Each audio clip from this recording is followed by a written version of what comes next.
So today I was at Whole Foods and this woman was like, who was working there, was like, I did the ketogenic diet and it's not safe for women because Crestor said it was not safe for women. First of all, I want to say I think Chris Crestor is amazing, absolutely fantastic. He's so knowledgeable, he's so smart, and I've learned things. But one thing that I will not listen to him is that women should not do the ketogenic diet because A, he's not a woman, B, he's not done the ketogenic diet as long as moi, which is 10 years now at the age of 50. Yes, people, I said 50. Right? So skin tight, as you can see, being super lean. I am not vascular, which shows that I've got a lot of fat in the skin. Yes, and I've got some energy, right? You can't fake good health. You can't just look fresh and look amazing. You're going to see signs of aging regardless of the melanocytes of the skin. Now, with that said, the problem, women or men, is not doing keto for the long term. It's your application of it.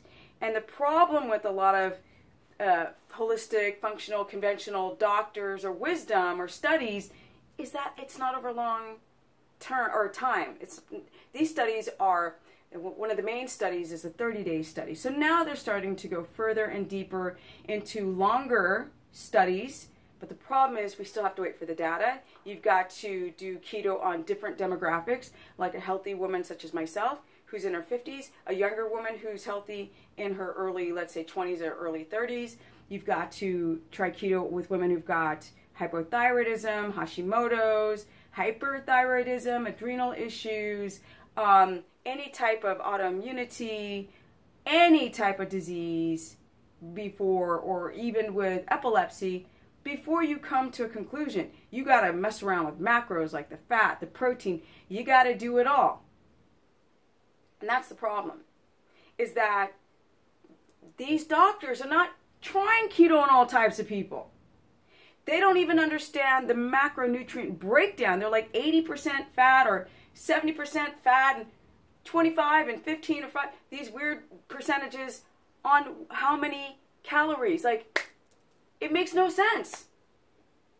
Or the macro number, more not calories, but the macros. 200 grams of fat? Is it 150 grams of fat? Is it 40 grams of protein per meal, total protein? Or is it 15? Does it matter? People aren't talking about this data. They speak in broad strokes, but not this girl.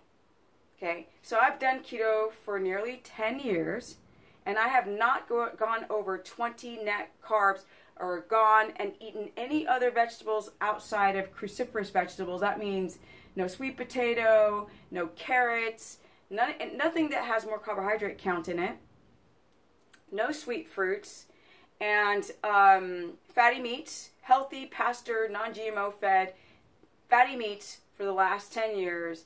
And I have my menstrual cycle. It's a 27 to 29, 28-day cycle on 0.6 days long every month without avail. Period. Okay? There's no premenopause symptoms. I don't have night sweats. I don't have adrenal fatigue. I wake up with energy. I don't crash in the afternoon. So I am a woman doing keto as strict as can be. No refeeding at all. Not one time. Not a drop of sugar in 10 years. Boop. So be careful for what you hear. At least with me, and everyone should go and do their own diligence and learn things on their own. You don't have to take what I'm saying, but at least I'm a woman, and at least I'm 50, and at least I'm an athlete, and I got the mother-sucking business at the age of 50. I'm not playing. I'm writing the Ultimate Keto book. I'm speaking at the Paleo FX, so if you guys are wanting to go to that event, you should go to the paleofx.com site, or .org, or .something. But also, you can go to my website, which is stephanieperson.com. I'm still doing consultations. I run a Facebook keto course. You have to sign up through my site if you're interested. I also have an Instagram, which is Stephanie Ketogenic. My Facebook, which is Stephanie the Business Person. And I'm out, guys. I'm out. I think I'll do one